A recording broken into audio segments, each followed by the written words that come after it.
Today is October 20th, and I'm reading from Revelation chapter 13. Well, the plot thickens and it becomes even more interesting. And if you look at this in verse 11 to the end of the chapter, it introduces us to the false prophet. Now, this chapter, I want to just identify that Satan is always mimicking God. He always is a counterfeit. Everything he does is not original. He has to follow, and he attempts to try to position himself like God. That's what was originally the cause of his fall from the very beginning. But I want you to see here, if you will take these, you'll see it very clear, the unholy trinity.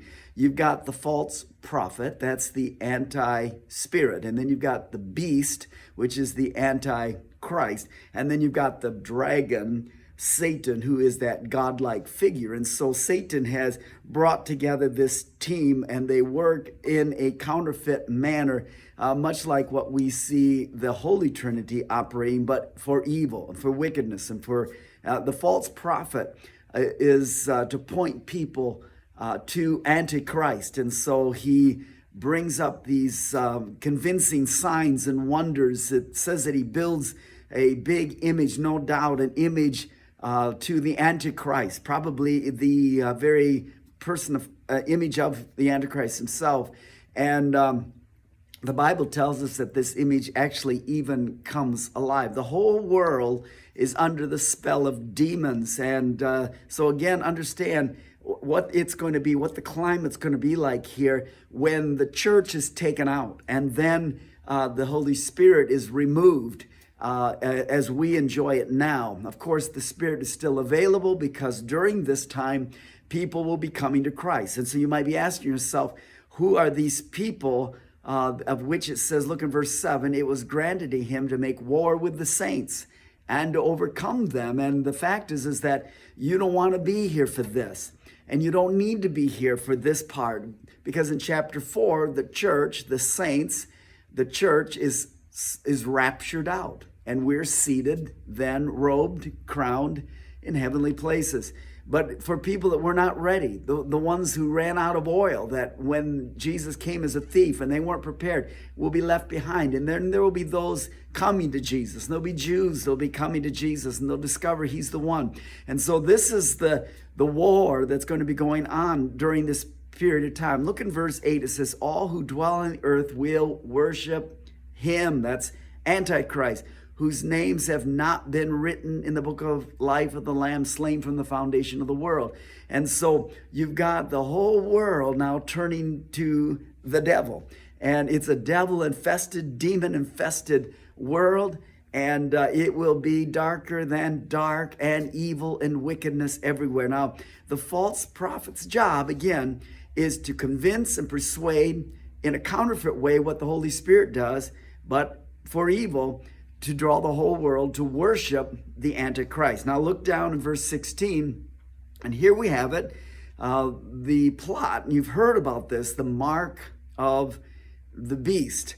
And he causes all, both small and great, rich and poor, free and slave, to receive a mark on their hand and on their foreheads. If you go back up, I forgot to mention this, that in verse, that the Bible speaks about the fact that this image that is created will actually come to life, will speak, will talk.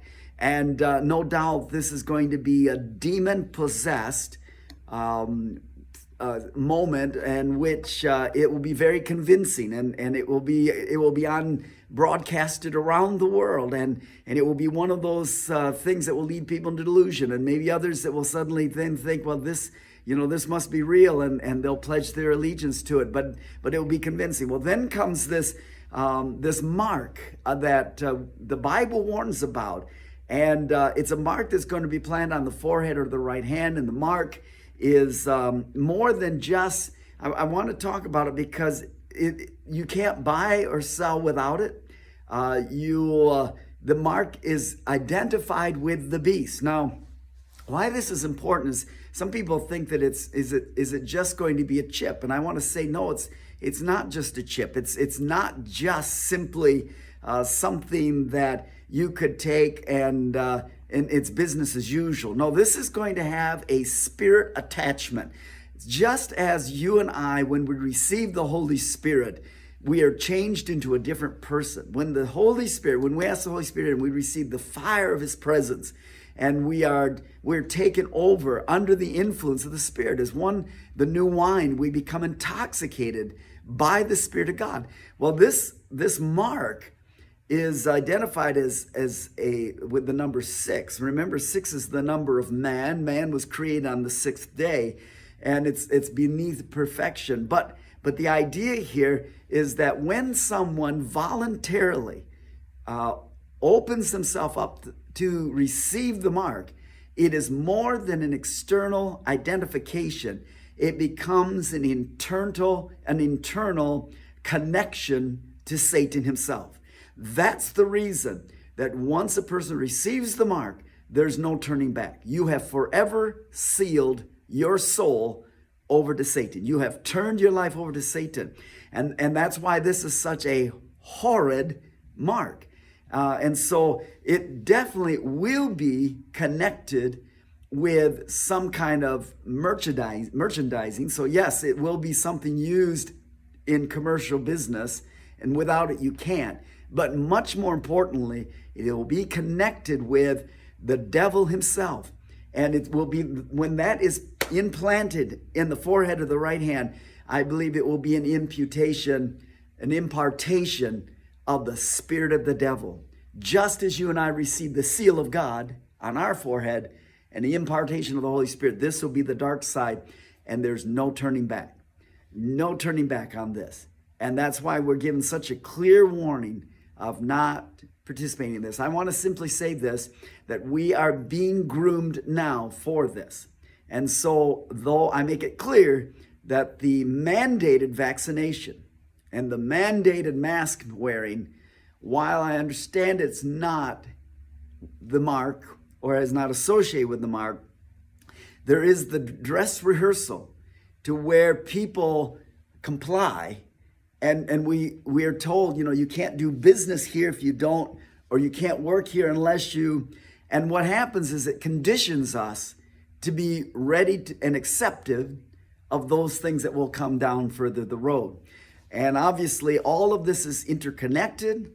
And I just simply will say to you, I pray to God that you have given your life to Christ and you're living for him and you're full of the Holy Spirit. He's coming back for a church, the bride without spot or wrinkle. Those that are expecting his appearance, we're going to be taken out of here. We will not be here. But if your life is not 100% committed to Christ and you're in a lukewarm condition, I would say that this is a warning to you. You do not want to be here during this time.